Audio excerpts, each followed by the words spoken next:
হাদির রক্তের কসম দিয়ে বলছি, বাংলাদেশের প্রতিটি ভারতীয় প্রতিষ্ঠানের বিরুদ্ধে আমরা প্রতিরোধ সংগ্রাম শুরু করব। ভারত বাংলাদেশের বিরুদ্ধে অঘোষিত যুদ্ধ ঘোষণা করেছে। এই ওসমান হাদির বাংলাদেশে ভারতের দলালি করে কোনো রাজনৈতিক দল ক্ষমতায় যেতেও পারবে না, ক্ষমতায় টিকে থাকতেও পারবে না। যে কোনো আন্তর্জাতিক আইনে ভারত বাংলাদেশের বিরুদ্ধে ইতিমধ্যে যুদ্ধ ঘোষণা করেছে।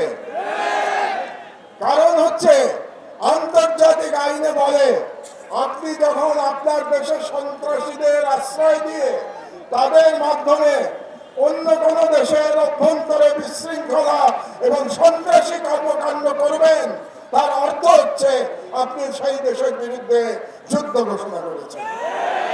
কাজেই আমি সরকারের প্রতি আহ্বান জানাচ্ছি, আপনারা অনতিবিলম্বে জাতিসংঘে ভারতের বিরুদ্ধে নালিশ উত্থাপন করুন যে ভারত বাংলাদেশের বিরুদ্ধে অঘোষিত যুদ্ধ ঘোষণা করেছে, এবং এর বিরুদ্ধে জাতিসংঘের সাধারণ পরিষদ এবং সিকিউরিটি কাউন্সিলে আমাদের অনতিবিলম্বে যেতে হবে।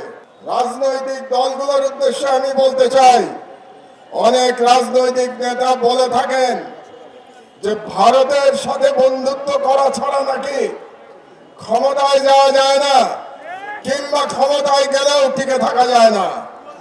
ভারতের সাথে বন্ধুত্ব করে যদি ক্ষমতায় টিকে থাকা যেত, তাহলে শেখ হাসিনাকে পালিয়ে ভারতে আশ্রয় নিতে হতো না।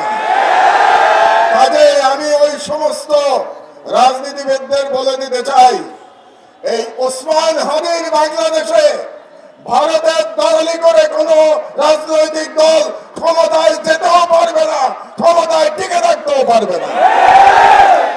আমি ভারত সরকারের প্রতি আহ্বান জানাচ্ছি, আগামী 25শে ডিসেম্বরের মধ্যে আপনারা খুনি মৃত্যুদণ্ডপ্রাপ্ত শেখ হাসিনা এবং আসাদুজ্জামান খান কামাল এবং হাদির উপরে আততায়ী যারা ছিল, তারা যদি ভারতে আশ্রয় নিয়ে থাকে, তাদেরকে 25শে ডিসেম্বরের মধ্যে আপনারা হস্তান্তর করুন, প্রত্যর্পণ করুন।